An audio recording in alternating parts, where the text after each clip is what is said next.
नमस्कार, स्वागत है आपका इंडिया न्यूज़ इन खबर में और मैं हूं मनोज कुमार। मोदी सरकार ने जब से दूसरी बार सत्ता संभाला है पूरी तरह से एक्शन मोड में है। लगातार वो फैसले करते जा रही है, लगातार वो बिल पास कराते जा रही है जिस पे अमूमन हाथ धरने से कोई डरता था, हाथ लगाने से कोई भी सोचता था कि हाथ जल जाएगा या इस तरह की बातें कही गई थी कि कभी ये बातें हकीकत में नहीं उतर सकती। जैसे ट्रिपल तलाक के खिलाफ बिल का पास करना, कश्मीर में जो धारा अनुच्छेद 370 था उसको ख़त्म कराना, ये ऐसे मसले हैं जिस पे आम तौर पे कोई भी बोलने तक से डरता था। इसको दूर कराने की बात तो खैर छोड़ दीजिए। तो इस तरह के काम सरकार ने किया है। भी पिछले सप्ताह ही ट्रिपल तलाक के खिलाफ बिल पास हुआ, उसके बाद कश्मीर में अनुच्छेद 370 को समाप्त किया गया, राज्य पुनर्गठन बिल पास कराया गया। तो सबकी निगाहें टिकी हुई हैं कि जिस गति से ऐसा लगता है कि जो केंद्र की सरकार है ऐतिहासिक भूलों को सुधारने में लगी हुई है। अब तक जो ऐतिहासिक भूलें हुई हैं भारत को लेकर के, ऐसा लगता है कि सरकार सबको सुधारने में लगी हुई है। तो सबकी निगाहें टिकी हुई हैं कि ट्रिपल तलाक तो हो गया, राम मंदिर निर्माण जो कि बीजेपी के घोषणा पत्र में हमेशा से रहा है, उस पर नियमित सुनवाई भी शुरू हो गई सुप्रीम कोर्ट में मंगलवार से। इसका फैसला भी जल्द आ ही जाएगा, उम्मीद देखी जा रही है कि नवंबर तक फैसला हो ही जाएगा। कश्मीर से अनुच्छेद 370 इसकी समाप्ति भी हो ही गई।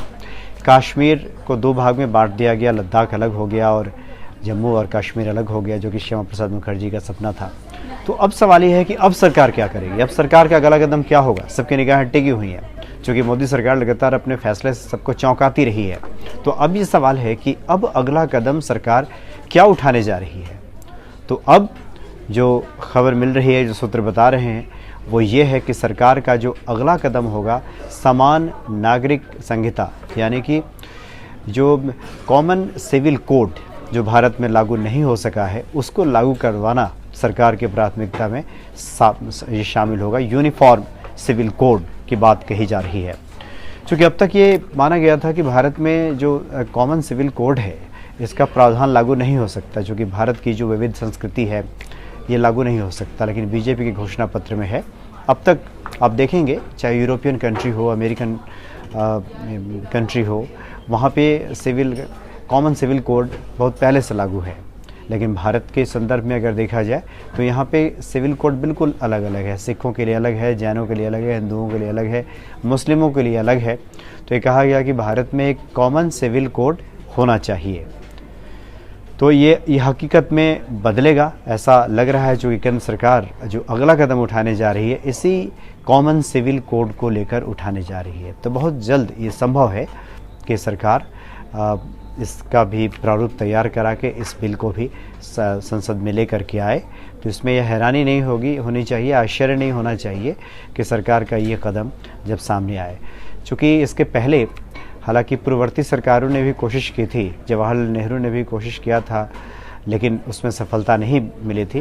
भारत में भी कई जो पुरातन पंथी लोग हैं उन लोगों ने विरोध किया था, लेकिन चूँकि ट्रिपल तलाक बिल अब पास हो गया है और मुखर जो विरोधी थे उलेमा ही थे, मुस्लिम उलेमा।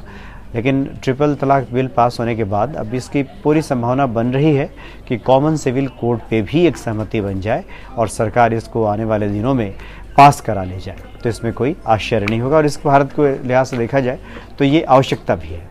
फिलहाल इतना ही, नमस्कार। इन खबर चैनल को सब्सक्राइब करें और बेल आइकन दबाना ना भूलें।